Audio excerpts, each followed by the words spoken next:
आमलकी एकादशी धनवृद्धीसाठी जरूर करा हे उपाय. श्री स्वामी समर्थ. आपल्या हिंदू धर्मामध्ये एकादशीला विशेष महत्त्व आहे. आमलकी एकादशी जर या दिवशी तुम्ही हे उपाय केलेत तर तुमच्या घरामध्ये धनवृद्धी होईल. आवळ्याच्या झाडामध्ये भगवान विष्णू आणि माता लक्ष्मी यांचा वास असतो. या दिवशी आवळ्याच्या झाडाची पूजा केली जाते, म्हणूनच याला आमलकी एकादशी असे म्हटले जाते. ग्रहस्थिती ही अनुकूल असल्यामुळे आपल्या भाग्योदयासाठी आणि आपल्या घरात धनवृद्धीसाठी आमलकी एकादशीला हे उपाय जरूर करा. तर आमलकी एकादशीच्या दिवशी माता लक्ष्मी आणि भगवान विष्णू यांची पूजा कशी करावी आणि कोणते असे उपाय करावेत ज्यामुळे आपल्या घरात धनाची भरभराट होईल, जाणून घेऊयात. नंबर 1. आवळ्याच्या झाडामध्ये माता लक्ष्मी आणि भगवान विष्णू यांचा दोघांचा वास असतो. त्यामुळेच आमलकी एकादशीच्या दिवशी आवळ्याच्या झाडाची पूजा ही तुम्ही जरूर करावी.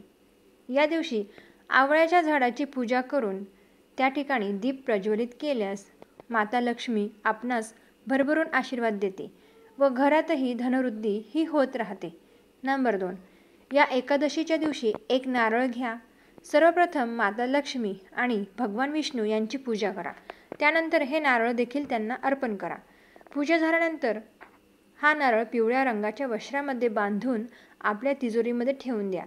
या उपायामुळे दिवसेंदिवस तुमच्या घराची प्रगती ही होत राहील आणि आर्थिक स्थितीमध्ये देखील चांगल्या सुधारणा या होत राहतील. नंबर 3. जर तुमच्या जीवनामध्ये अथवा वैवाहिक अडचणी असतील, नवरा बायकोमध्ये सतत वादविवाद होत असतील, सतत भांडणे होत असतील, तर आमलकी एकादशीच्या दिवशी हा उपाय नक्कीच करा. आवळ्याच्या झाडाची पूजा करावी. आवळ्याच्या झाडाला हळदीयुक्त जल अर्पण करून त्या ठिकाणी तुपाचा दीप प्रज्वलित करावा. तसेच कापसाची 7 वस्त्र देखील आवळ्याच्या झाडाला अर्पण करा. जर आवळ्याचे झाड नसेल तर तुम्ही करवंदाच्या झाडाची देखील पूजा करू शकतात. नंबर 4. आमलकी एकादशी या दिवशी सकाळी लवकर उठून सूर्यदेवाला अर्घ्य द्यावे. विधिवत माता लक्ष्मी आणि भगवान विष्णू यांची पूजा करून त्यांना साखर आणि दुधाचा नैवेद्य अर्पण करावा आणि भगवान विष्णू यांना पिवळ्या रंगाची 11 फुले घेऊन त्याची माळ अर्पण करावी. नंबर 5. या एकादशीच्या दिवशी आवळ्याच्या झाडाची पूजा करून आवळ्याचे देखील नक्कीच सेवन करावे. आवळा हा आपल्या शरीरासाठी, आपल्या आरोग्यासाठी खूपच आरोग्यदायी ठरतो. तसेच या दिवशी अथवा रोजही तुम्ही आवळ्याच्या झाडाची प्रदक्षिणा घालावीत. यामुळे तुमच्या आरोग्यात चांगला सुधारणा या होत राहतील.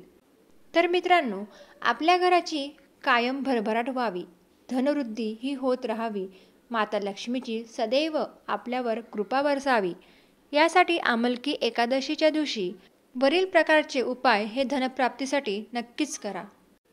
श्री स्वामी समर्थ.